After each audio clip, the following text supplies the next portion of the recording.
You really mustn't, darling.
Hello everyone and welcome to another day of NGS action.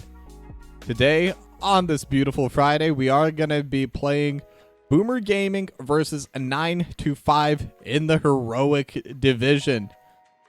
Now, to take a look over at the standings, assuming it does work, we see 9-5 currently sitting in 5th place with 23 points and BoomerGaming sitting at 11th with 9.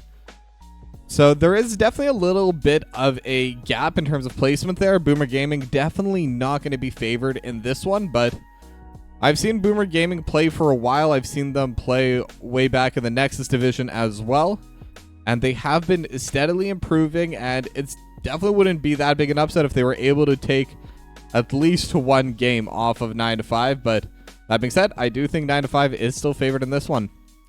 Now the map Pick and Ban has already come through. The coin toss was won by 9-5, and they decided to take first pick. The BoomerGaming, they're going to ban out Sky Temple and Garden of Terror. 9-5 going to ban away Cursed Hollow and Tomb of the Spider Queen.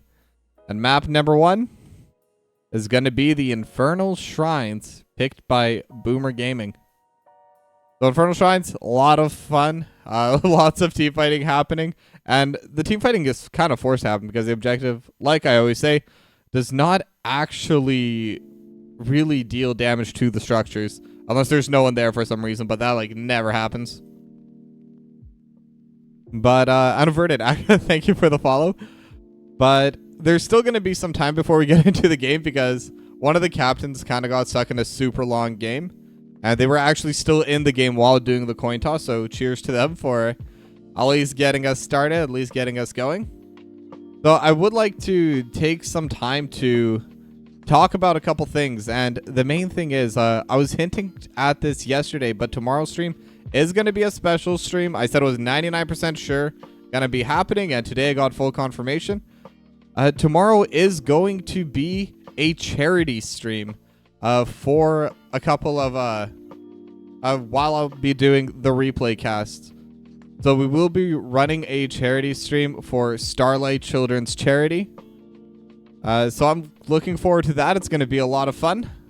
I've been trying to get that set up with them the last couple days, make sure everything is the way they like it, make sure everything's up to standard for them. But got the final approvals today, so that will be happening tomorrow. 7 p.m. Pacific. Look forward to that. But as for today, our sponsor is still going to be A Legend of Mushroom. Legend of Mushroom is an idle RPG game. Rub the lamp, get new items, watch your numbers go up, and just enjoy becoming a powerhouse bit by bit. Now, the last couple members finally going to be jumping into the lobby. So we should be getting started shortly. And this should still be a fun series. I mean, I love casting heroic games. It's always a ton of fun seeing all the different strategies that come out. And especially with the different metas between every single tier. And right now we are going to be heading over to that Infernal Shrine. So the draft is going to get started right now. So again, nice that we're not getting started all that late, all things considered. I thought we'd be starting a bit later, to be completely honest. But looking at these two teams, I'll be honest, this might even be my first time casting 9-5 this season. I may have cast one of their games, I don't know, but definitely no more than one, maybe less.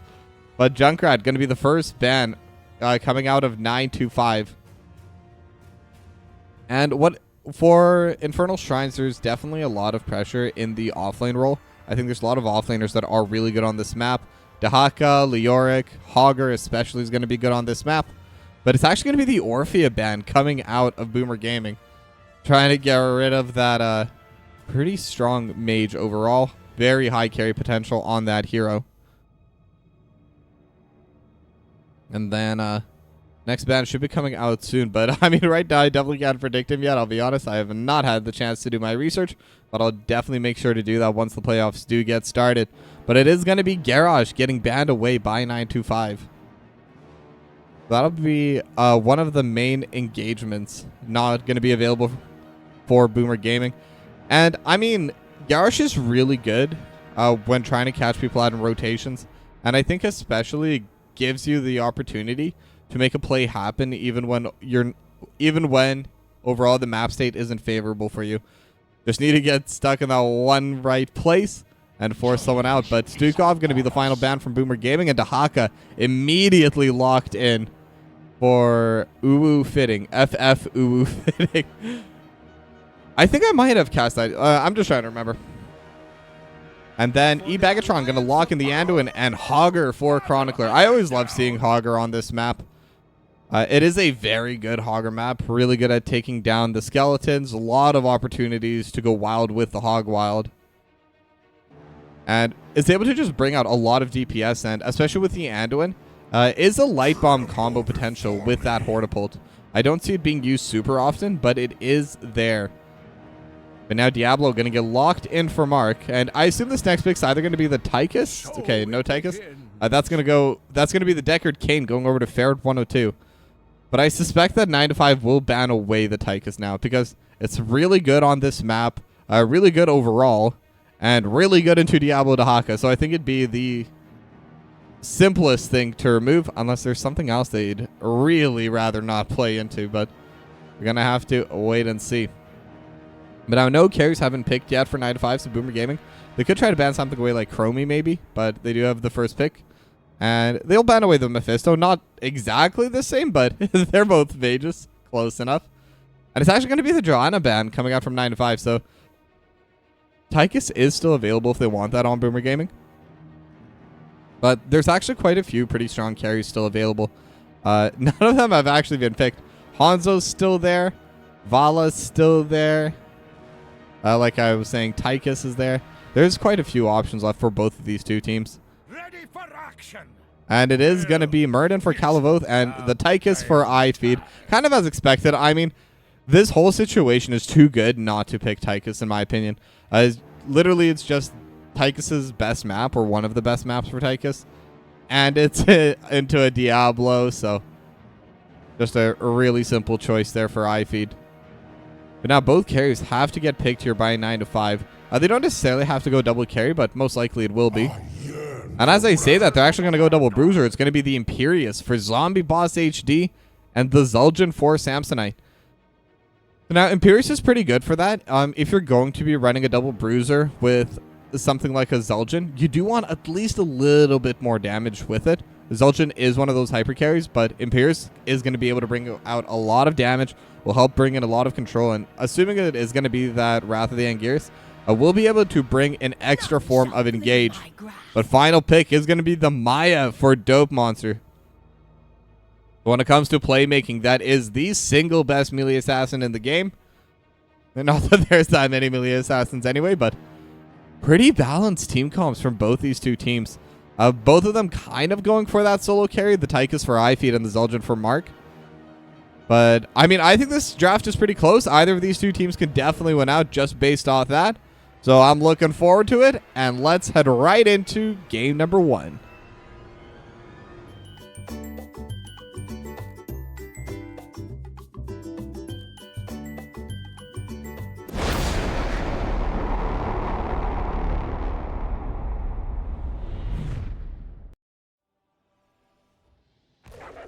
Prepare yourselves for battle. And here we are, Infernal Shrines. Game number 1 between BoomerGaming and 9-5.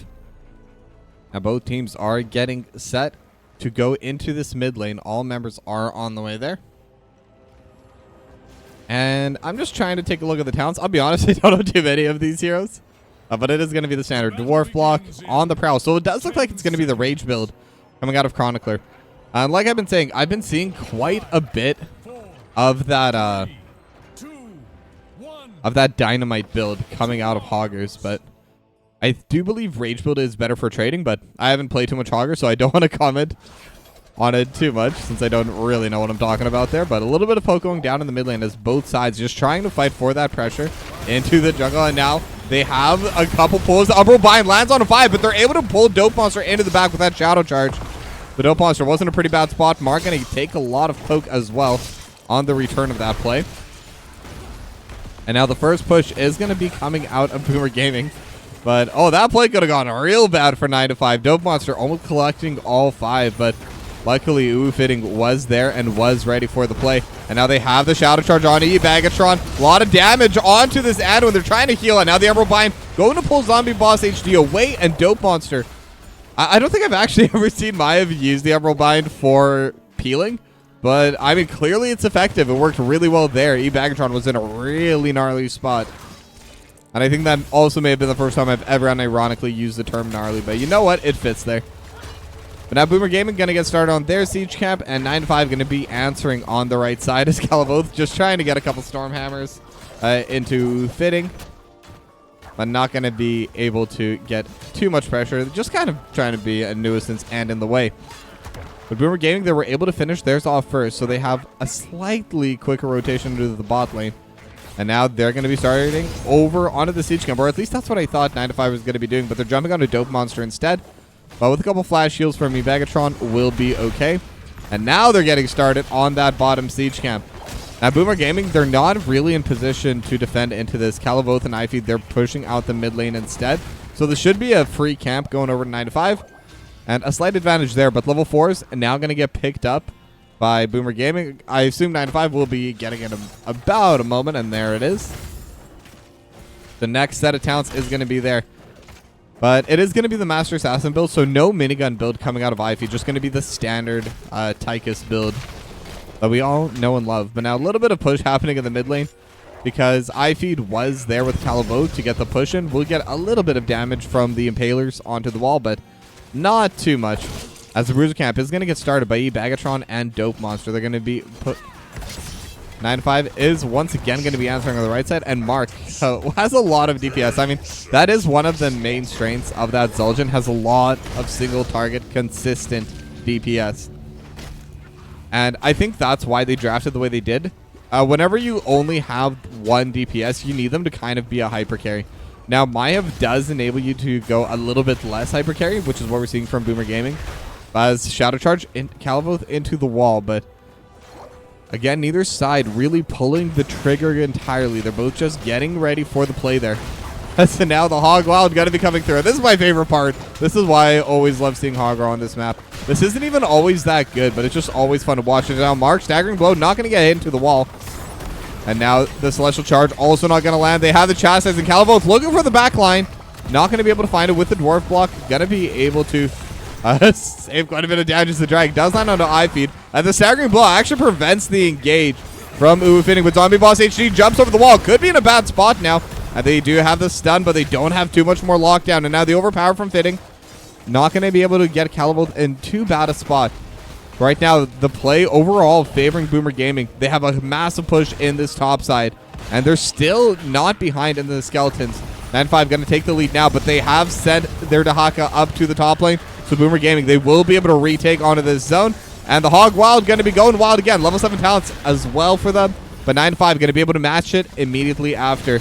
Bit of damage going back and forth. Mark just trying to get a couple autos. Trying to get a couple stacks as Chronicler with a staggering blow. But could be in a bad spot now. Now the overpowered Chronicler going to get burst down as Calavoth looking for the backline. Dope Monster is there as well. Umbral Bind going to pull back 3. 36 Skeletons though for BoomerGaming. They just need to get a couple more.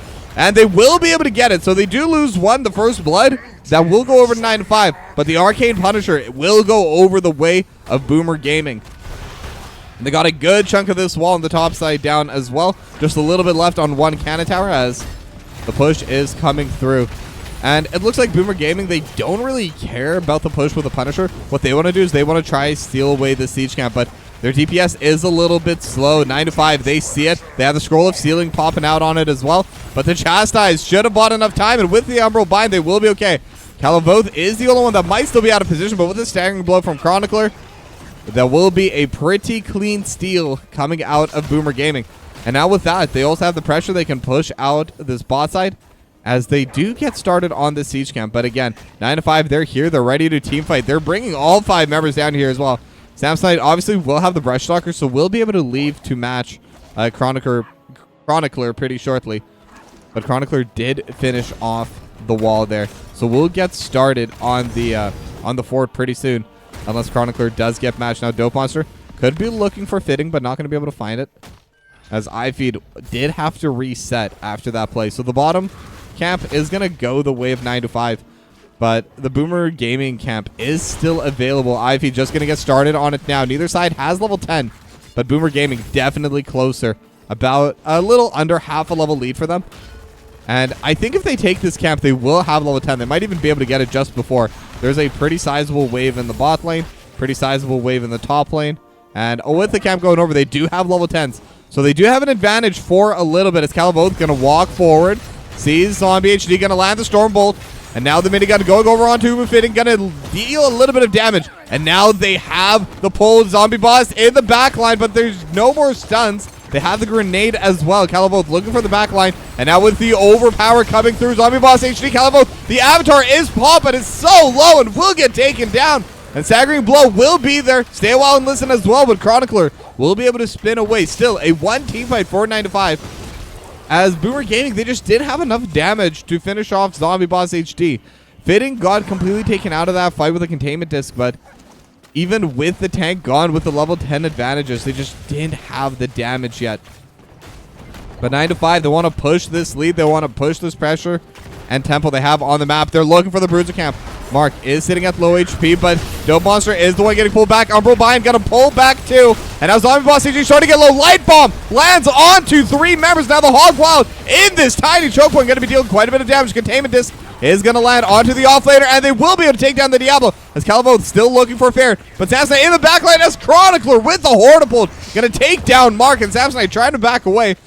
And it is the Dahaka, so Dahaka is allowed to go wherever and never get punished for it. So Samsonite will be able to get away as my Dahaka bias is coming out again. I apologize for that. But still a big play for Boomer Gaming. They were able to defend their Bruiser camp. They were able to get a 2-for-0 play as well. And those were actually their first 2 kills of the game.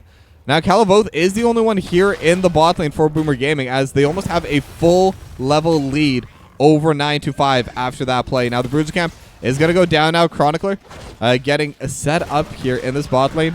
And the spinning will commence. But unfortunately, there is no healer. Then Chronicler could be in a bad spot, but so is Ferret. They have the Shadow Charge. But Leap of Faith going to keep Chronicler alive. Lightning Breath not going to get too much use. And same with the Stay While and Listen. Now iFeed already popping that Commandeer Odin. And now they're looking for the fight. They're on to Fitting. Fitting starting to get a little bit low, but they have so much crowd control. But Fitting's still going to get stunned up, and with one more hit, that will be it. And now Zombie Boss HD, it is going to be the Angelic Armaments, but not going to be able to find the kill with it quite yet. But Chronicler's starting to get low, but with the Hortipult, will be able to get away in time. And now the pullback from Dope Monster just splitting up the fight. But Calavoth, the only one left in the fight for Boomer Gaming. None of them will go down, but 9 to 5, they do win out on the area. Now Zombie Boss HD staggering blowed into the wall and starting to get super low. Dope Monster looking for a play in the backline. Calavoth is going to be here as well. Taz Dingo popped by Mark, and Mark 200 HP, 100 HP, and Hogwild with a staggering blow, still not enough. They're not able to get the kill, but again, they've managed to retake control of the objective. The level 13 talents are up now for Boomer Gaming. Containment Disc will buy some space, and they just need a few more hits, and they will be able to get the Punisher, and Zombie Boss HD will follow as well. And now they're looking for Ubu Fitting, and that will be a kill. Stay a while and listen, gonna stop the fight, but that's already 2 kills. But now Ferret gets hit by the Punisher, and make that a 3-for-0. Samsonite and Mark, the last survivor's Light Bomb, is gonna be there, and the Stasis will come out. But the Chastise also will. It's a 4-for-0. Boomer Gaming just absolutely crushing it in these team fights. And by the way, their Bruiser camp is still pushing. They got the top lane for it during that massive team fight. They got the bot lane for it, and they've gotten the pressure across the entire map. 2 full levels ahead is Boomer Gaming. And now they're going to start pushing out into this wall, as now the jump is going to be caught by Fitting. And the Odin just absolutely shredding through this bot lane wall. And I believe with that, they will call it quits, at least for the bot lane push. But the mid lane fort is still up, half HP, but without the wave, it will be difficult, especially now that Odin is gone. But massive, massive power play from Boomer Gaming. Just one team fight got them so much on the map. And now they stole away the siege camp. They're going to take their own siege camp as well. Dope Monster and iFeed going to be doing that together as Calavoth just kind of running around in that little brush. As now the push towards mid lane commences. And now they will have the passive push in bot lane and top lane as well. Calavoth is getting set up behind enemy lines. Ebagatron gonna join the fight now. But level 16 talent advantage for a while for BoomerGaming. And now Light Bomb over top. They're gonna land it on it too, but it is the two frontliners. But Diamond Boss HD with the Angelic Armaments is gonna be able to land the Celestial Charge on Ivy, but Ivy just DPSing through it. Chronicler will get traded though, as now the stun coming out from Calavoth looking on to Ferret. But it is just gonna be the 1-for-1. Very good look for BoomerGaming, but again, because they didn't have vision of what they were engaging on, they did end up engaging onto the two tanks. And those are some pretty major cooldowns used to do it. And now Dope Monster and Ebagatron, they're going to push out this bot lane. They're going to take this siege camp down here. But the Bruiser camp going to get locked in for 9-5 now. As Calavoth and Ivy just trying to push out the mid lane. But I mean, overall, that was still a good play for 9-5.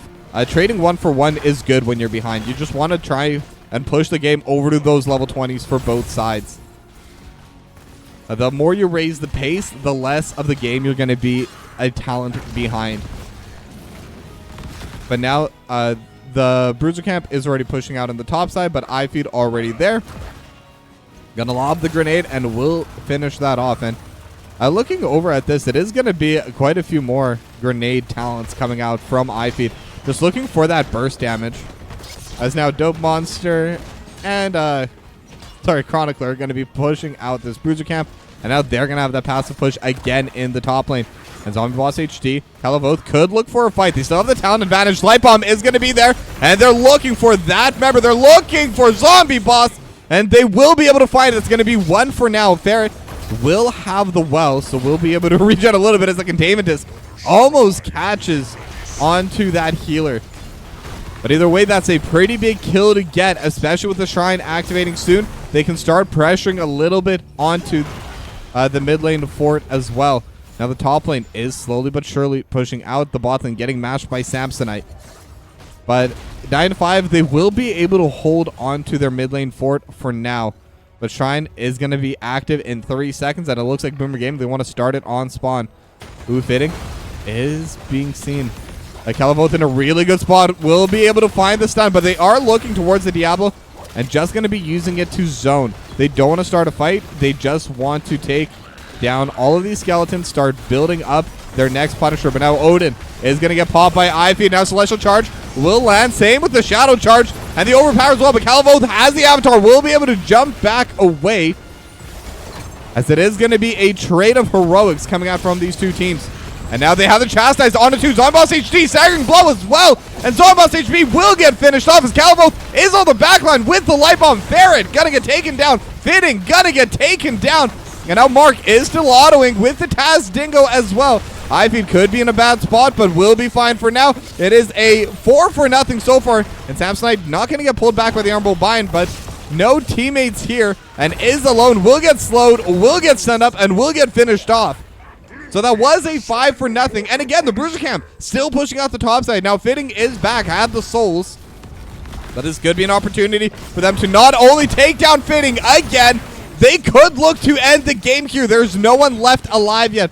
2 members will be spawning soon from 9-5, but their carry Mark will need 10 seconds. Okay, they may not be able to end quite yet, but the opportunity could be there. Level 20 is on the horizon. Zombie Boss HD finding the Celestial Charge. And now they have the stun on it too. Zombie Boss HD, again, just getting chain stun. So much damage. But the healing from Ferret is helping for now. Celestial Charge again.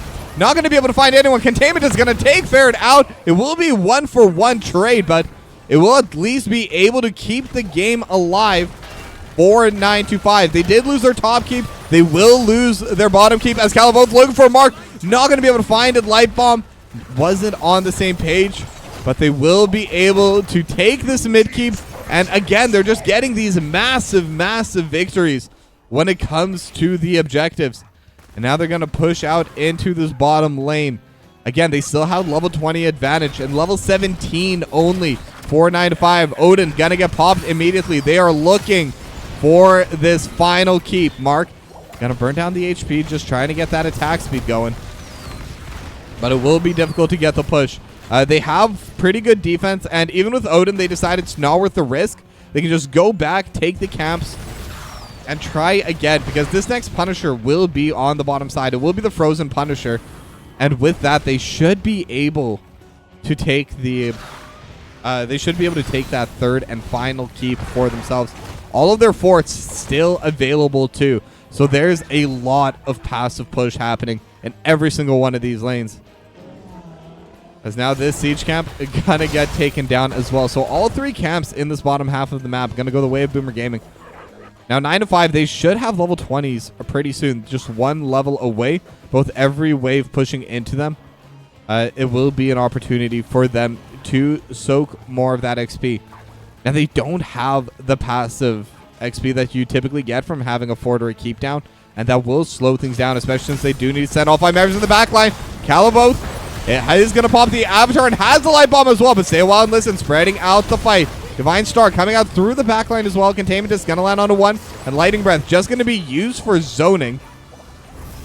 And it's actually going to be more heroics burned by BoomerGaming, but Dope Monster looking for the Emerald Bind, not going to be able to find it. But now the push is happening. The Chastise will land onto 1, and now they're just going to hard DPS through this keep. They will be able to finish it off, and Samsonite actually got taken pretty low, but will be able to reset in time. Now this time around, the Bruiser camp is pushing in for 925. So they will be in a good spot to at least get some pressure along the map. But again, with all 3 keeps gone, BoomerGaming, they can climb back up. They can clear away this top lane. They did lose a little bit of their wall, but again, at this point, that doesn't really mean too much. It will save a little bit of time later on, but 9 to 5, most likely not going to be pushing to win through the top side, at least not anytime soon. But now BoomerGaming, they're going to take their own Bruiser camp and have that passively pushing the top side as the Shrine is spawning over in this bottom lane. And it is going to be the Frozen Punisher. Ooh, sorry about that. But now the Bruiser camp is going to go over, and BoomerGaming, they're actually not rotating down quite yet. Dope Monster is going to be there. Might be in a bad spot. Spots out Mark. So they do know the 9 to 5. They are prepping here. They are getting ready. And Fitting actually positioned pretty far forward. They're just trying to keep this area under lock, but will get scouted out by iFeed with a grenade. But now level 20's up now for both teams, as this could be the final team fight. And now is Calavoth trying to zone away Zombie Boss HD for now.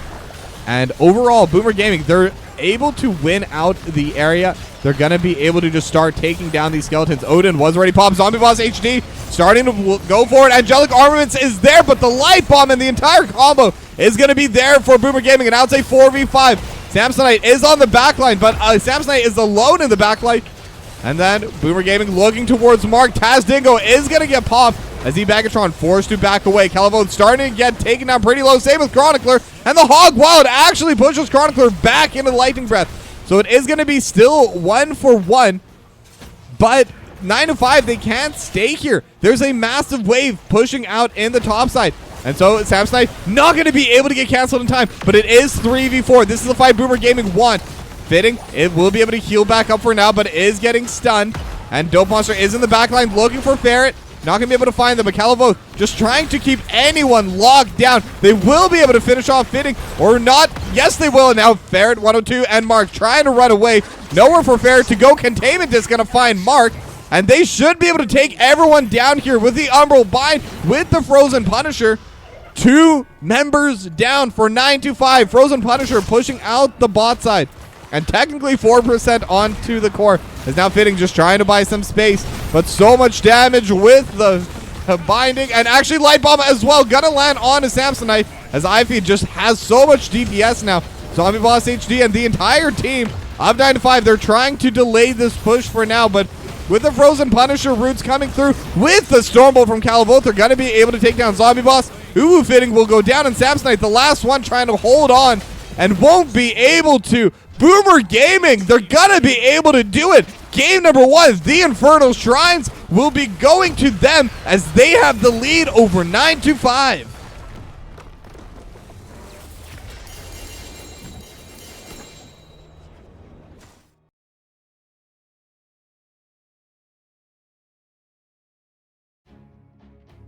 I mean, massive, massive victory for BoomerGaming. It started out pretty close. 9-5 actually had the first 2 kills, but BoomerGaming, they were able to take every single one of these objectives. They were able to get every single Punisher, and they made good use of every single one. And once they got that extra team fight win on that bruiser camp, on their own bruiser camp, the 9-5 did try invading themselves. I think that's when the match really went into favor of BoomerGaming, and then the next team fight just kind of sealed the deal. After that, 9-5, they were playing on the back foot the entire time and weren't able to bring it back. So BoomerGaming got to win game number 1. And now we're going to go to a short break, but when we come back, we're going to have game number 2. And if 9-5 are able to win that, there will also be a game 3. So don't go anywhere, and I'll see you soon.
Battlefield of eternity. All right, welcome back, everyone, and welcome to Map 2, Battlefield of Eternity. And this is also one of my favorite maps, constantly trying to fight for that #1 spot for me with Braxis holdout. But either way, this is going to be a fighting map. There's no way to play this map without at least fighting sometimes. Can't just win through macro. But now the banning is going to commence. 9-5 going to ban away the Joanna. Orphea once again going to be banned away by BoomerGaming. And now first pick is there for 9-5. So again, this was the map pick for BoomerGaming. They will decide to fight on this 2-lane map. And Junkrat going to be the second ban for 9-5. So now I'm wondering how these two teams are going to want to play it. I mean, BoomerGaming, they had some really solid team fights in that game number 1. So I'm wondering if they're going to take that momentum and just build a full team fighting composition.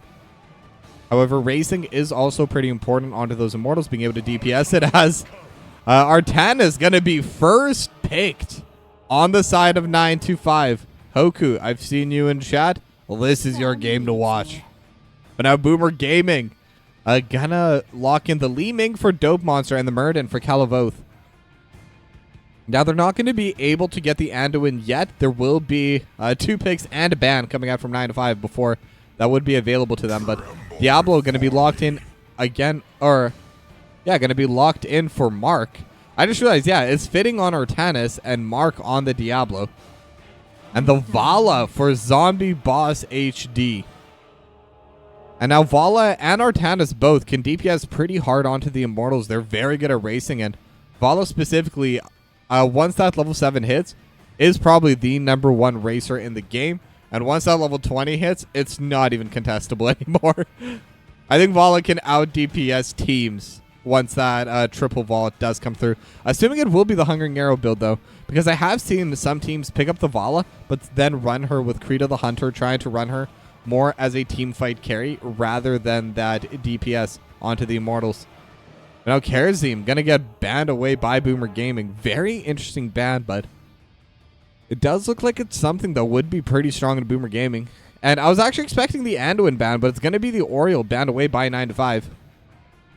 So if they want to run it back with the Bagatron, they definitely could. Light Bomb combo with Calavoth's Meridian. It worked really well in game number 1. And at least for now, I'm not seeing any reason why they wouldn't take it for game 2, unless there's another healer they'd rather take, that they prioritize higher. But no, it is going to be the Anduin. I mean, I was going to say maybe there's something they're thinking about, but Anduin does seem like the obvious choice here. And Chronicler going to be on the Urel. So that's going to be a pretty beefy front line for BoomerGaming. Both Murd and Urel can tank for days, even into Artanis and Vala. And I'm actually wondering how this Artanis is going to build. Part of me does think it's going to be Protectors of Ayer build from Uwu Fitting. And it also, part of me thinks that it's going to be part of the 4-core. But we'll see, because both Artanis and Thrall, they're not that good in terms of push power in the offlane.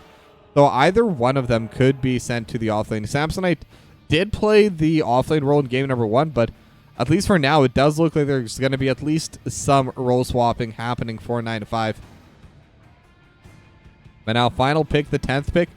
It could be another DPS. I think they do need someone that's able to auto-attack, something that's more consistent, and Greymane, perfect choice. Really good at DPSing down the Immortal, really good in team fights, and again, the damage is just consistent. Now, most likely, it's not going to be my favorite Worgen build, because you kind of do want that 20% attack speed that you get from that other level 1 talent. And frankly, it is probably the better one here, but either way, another draft complete. Both teams going to be pretty close there. And before we get into game number 2, a word from today's sponsor.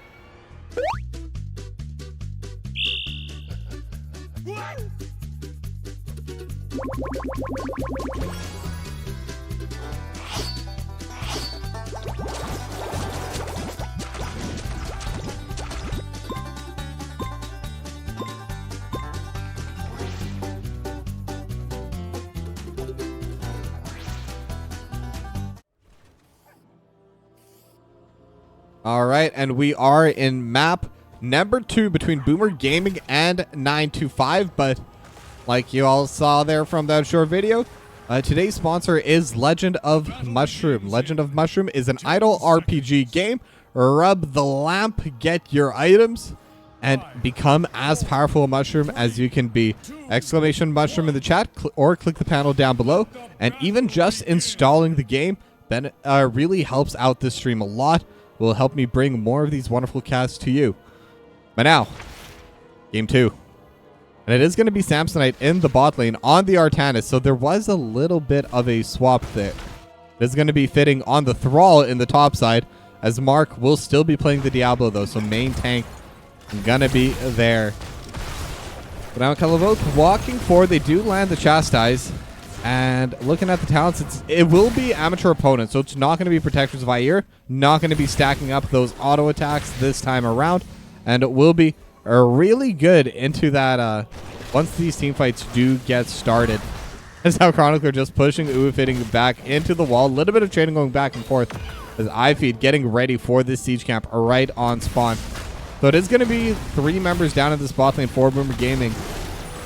While 9 to 5, they're still keeping 4. Now they are going to be trading a little bit back and forth, but again, the push will be there for 9 to 5 first, as they are going to look towards the siege camp as well. I'm sure they know iFeed's doing this one at the top side, so it could just be an even trade. However, they're not starting on the camp itself. Bagatron going to be able to at least scout it out somewhat. But the top lane siege camp going to be going the way of BoomerGaming, is now iFeed and Chronicler. They're both going to start pushing this in. But it looks like 9 to 5. They want to try fighting instead. Kalavoth could be in a bad spot, but the Chastise will be able to land on a zombie boss HG and prevent that aggressive play. But now they're roaming up to the top side. Ferret and Mark.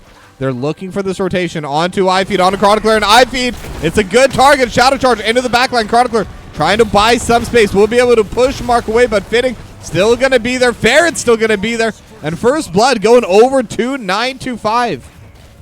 But again, that's a good chunk of the wall on the top side gone. And now with the Chastise landing, especially Samsonite, not going to be in a good spot, but the Stormbolt not going to land from Kalavoth. Just went slightly off to the side. But that's still a level and experience advantage overall for BoomerGaming. So I think even with that trade, with that First Blood going over to 9 to 5, they're pretty happy with it. They got both the camps. They were able to take down a good chunk of that top lane wall. So really 3 out of the 4 camps on the map going to be going the way of BoomerGaming, as both sides are getting started on their bruiser camps. iFeed and Dope Monster will be able to finish those off soon. And Samsonite going to be soloing that one over in the right side of the map. Now Kalavoth not in the best spot, but again with the Bagatron there, and just overall it's a Muradin. I'm not too worried about them going down when they were full HP into only 3 members, including the healer and the tank. But now the Immortals are going to be spawning soon, and it will be the fun one where it's on both sides. And now it looks like there's going to be mostly pressure happening over on the top side of the map. BoomerGaming, they're DPSing pretty hard onto it, as now Mark looking for the play, and Leap of Faith is going to be able to protect iFeed, but iFeed going to get pulled back with a phase shift, and now iFeed is still alive. The Divine Star going to be coming out, as the Bagatron able to keep them alive. That could have been real bad. But overall, they're going to be okay. They're still winning when it comes to HP.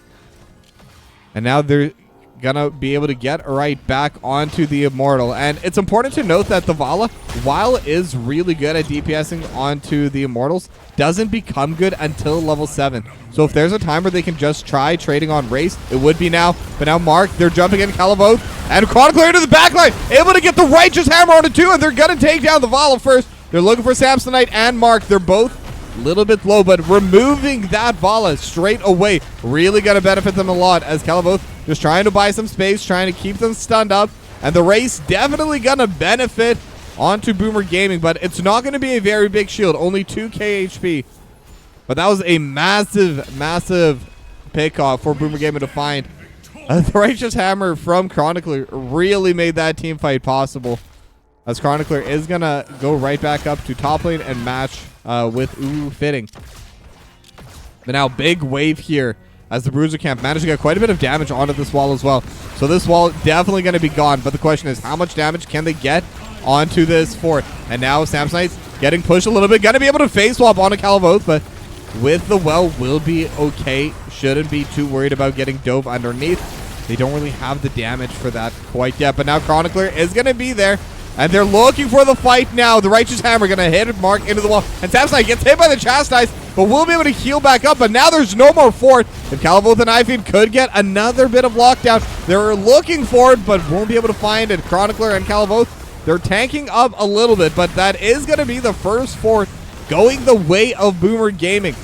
And that should really help their position for this next set of Immortals.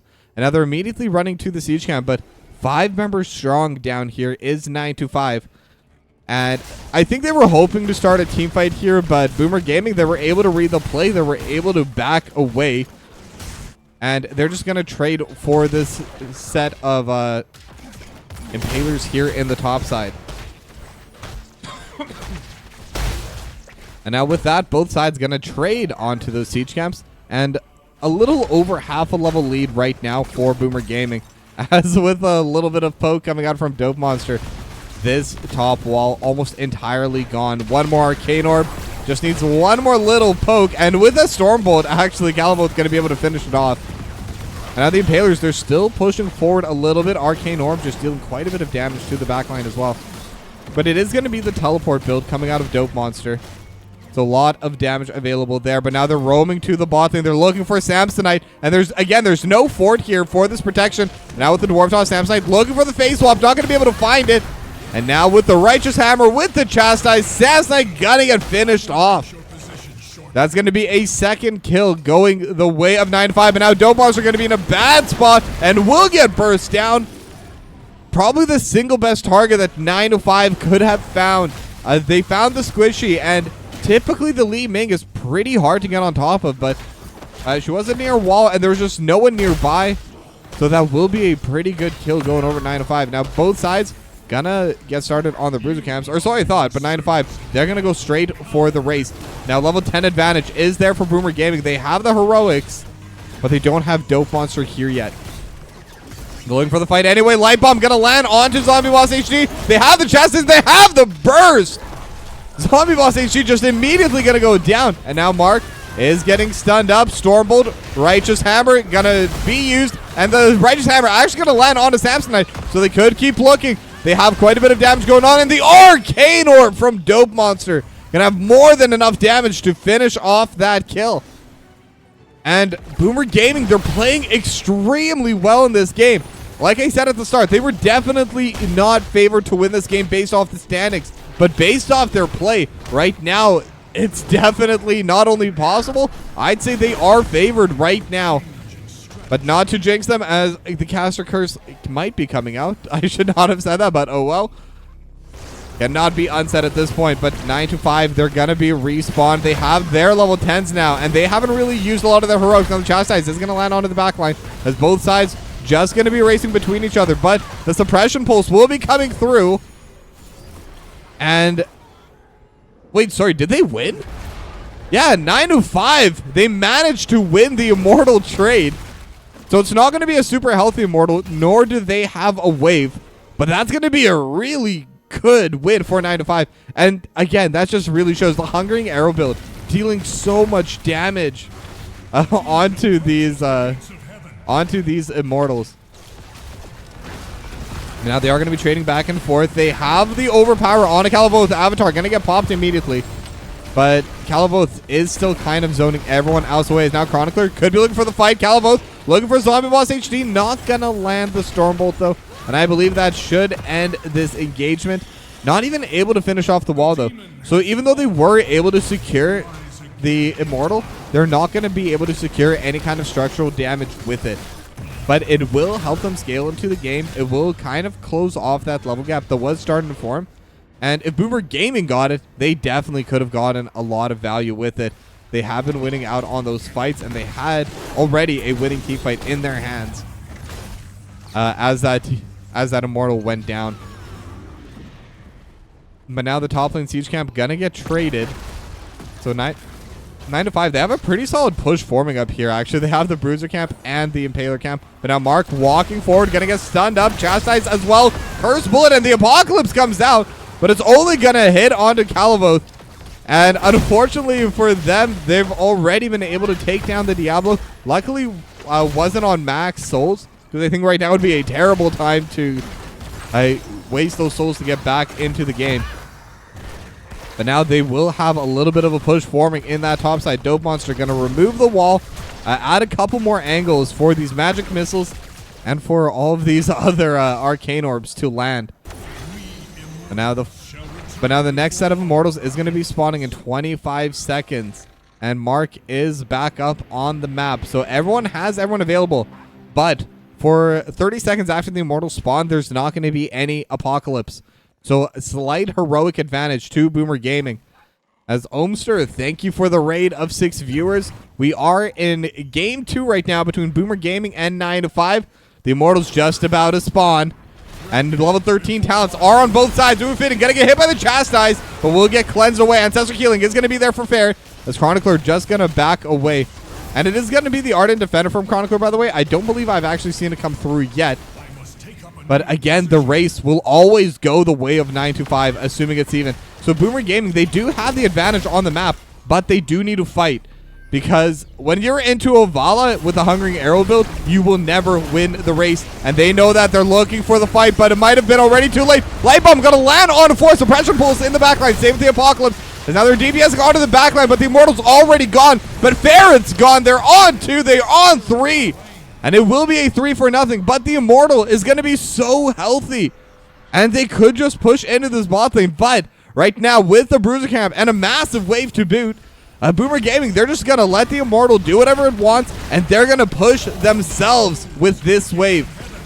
And when you have Dope Monster on the Li Ming, there's a lot of pressure you can do onto these structures. And our Reign of Vengeance trying to buy a little bit of time, just trying to buy a little bit of space, but the Keep is taking so much damage from them. There's a Cannon, there's a Bruiser Camp, there's a Li Ming. There's just everything pushing onto this. And now the Arcane Orb is going to get blocked, but the Keep's still going to go down. Mark trying to start a fight, but only able to overpower onto Calavoth. And now with the stuns, the Chastise lands onto 2. Calavoth is still there, but with the Dwarf Toss, we'll be able to jump back. But Chronicler coming in from the side. This could be a massive flank coming in. But now Mark is the one that's caught out, but with the Leap of Faith, they're going to be okay. Ooh, Fitting is kind of caught in between everyone. Will be gone. And Suppression Pulse does land on 4. Could be big, but Samsonite still in the backline. Ancestral Healing is going to come through. Chronicler looking for the backline. And jumping onto Zombie Boss HG, and so is Calavoth. And with all these jumps, they're going to be able to get 2. They're going to be able to get 3. And now they're going to be able to push forward. And they could try and threaten the game here. Level 16 talents are available. And BoomerGaming, they're looking so strong in this series. They're aiming for it, and now the Apocalypse is going to land on a 2. Mark in the middle of everyone, takes so much damage, will get taken out, and doesn't have the souls, still sitting at 49. But now the Sundering is going to come through for Move Fitting. They're onto the core itself. Chastise lands as well, and so much burst from Dope Monster. But Dope Monster is out of mana. Can Ferret and Zombie Boss defend? A couple more Magic Missile Suppression Pulse lands onto all 5 members. But BoomerGaming, they're able to do it. They get the 2-0 domination over 925.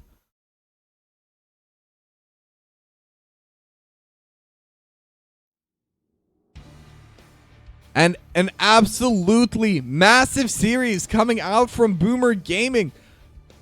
I mean, I knew that they were getting stronger and stronger with every week they played, but this is a pretty massive team to not only beat, but to get the domination against. I mean, they played extremely well. Their team fights have been very coordinated.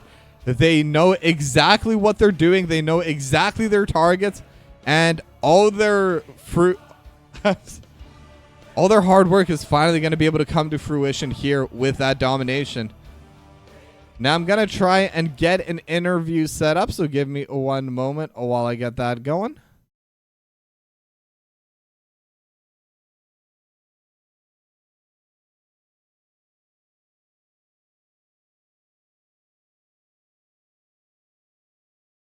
And okay, that should be done. But while we're waiting for that to come up, for anyone that is here in chat still, would like to remind you, tomorrow we will be doing a charity stream. So I have 2 replays right now already booked, but I'm looking to do 2 to 3 hours. So depending on how quickly, how slowly we go through those replays, might do a 3rd. But I would love if everyone showed up tomorrow. It's a great cause. It is going to be Starlight Children's Charity. We're going to have that fundraiser going, going to have that charity going, so be sure not to miss it. But no one's replied quite yet. I'll give it a few more minutes, you know? But I mean, this is definitely going to have some repercussions. I'm actually curious. If we take a look over at the standings, Boomer Gaming, okay, not actually going to advance in any spots, but going to be up to 13 points. And that actually does bring them quite a bit closer to that top 8 position. I think they could still make it. I think it is one of those longer divisions where there's that extra week. So mathematically, I think they could still come out, but we'll have to see. Hello, hello. How's it going? I'm pretty good. How are you? Pretty good. All right. And for everyone in chat, I am joined here by the captain of Boomer Gaming, iFeed. So, I mean, how does it feel? You just beat 9-5 in a domination. It feels good. It was I think maybe our first series win of the season, so we're stonks are up. Now, I've been following your team for a while, probably even since last season in the Nexus division. But tell me, what was it like transitioning to this heroic division? Uh challenging for sure, but you know, we're just a group of friends, so it's fun anyways, and it's always nice playing against better players in my opinion, so Now, what did you think was like the biggest change? Was it just the overall mechanical skills that these other heroic teams had, or was it something else that made it challenging? I think probably the biggest difference is heroic teams are a lot better at applying map pressure and more decisive with the rotations. That really wasn't as strong in Nexus. So that was probably has been the hardest adjustment. All right. And then with that, I mean, clearly you started being able to adapt to that pressure. You were able to apply your own pressure this time around and get a pretty big win off of the number 5 team in the heroic division. So, what do you think it is that's been happening in your practices, maybe in your other games that led you to be able to win this series? Probably a combination of, you know, all the little things like paying more attention in draft, trying to, you know, just play the map better. And honestly, scrimming more. We didn't scrim that much in the beginning of the season, and that obviously it showed in sort of our matches. But we've been just kind of working on all the little things, and it's definitely feeling better. All right. And now with that win, you do get 4 points, but you're still pretty far from one of those playoff spots.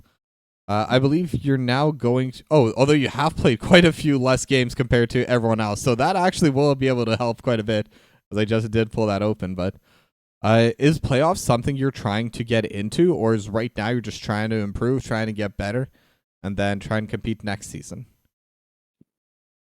Definitely, like we're you know, gunning for that 8 seed or whatever. You know, it's going to be a uphill battle, but obviously that's the goal. But you know, if we don't make it, it's still some good games and matches that we've had, and improving is you always win when you improve. Well said. And now my final question, or actually no, I have one other question because in that game 1, it was pretty back and forth until you just managed to win a massive team fight and you were just playing so forward from there. And in game 2, you drafted a team fight composition instead of one of the racing compositions that we commonly see over on Battlefield of Eternity. Was that just riding the momentum, or is that just kind of what your team likes to play as?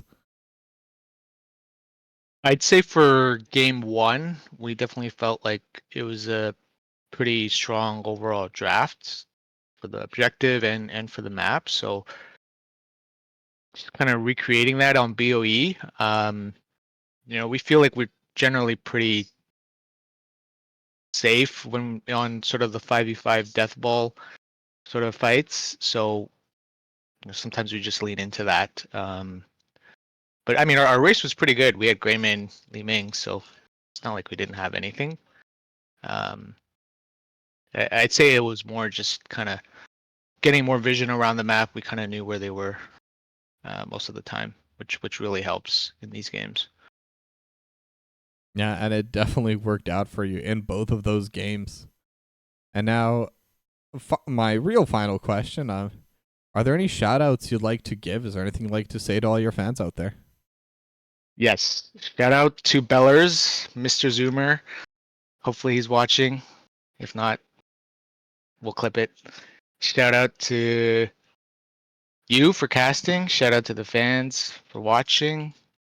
Shout out to the light bomb engages. Shout out to everybody on the team. Shout out to everybody. All right. Well, thank you for coming to this interview, and congratulations again on your domination. You have yourself a good night. Thanks, Toki. Appreciate the cast as always, and yeah, appreciate it a lot. Take care. No problem. Take care. And with that, we are going to be wrapping up. And Voreel, yeah, you're right. I probably should mention the time, but I will be starting the replay cast tomorrow at 7 p.m. Pacific, 10 p.m. Eastern. And that will be, like I said, at least 2 series. Depending on when that ends, I may pick up a third, but I'll only do that in the moment if I feel like I can keep going for a bit longer. Because I did a 2 series replay last week, and I think it went like a bit over 3 hours. They were like really long games. So we'll see about that one. But either way, thanks for watching. Hopefully I'll see all of you there tomorrow. Again, it is going to be that charity stream for Sunlight Children's Charity tomorrow night, 7 Pacific, 10 Eastern. I'm super excited for it. I'm hoping to see as many of you there as possible. But with that, Tokibi signing off, and I'll see you all tomorrow night.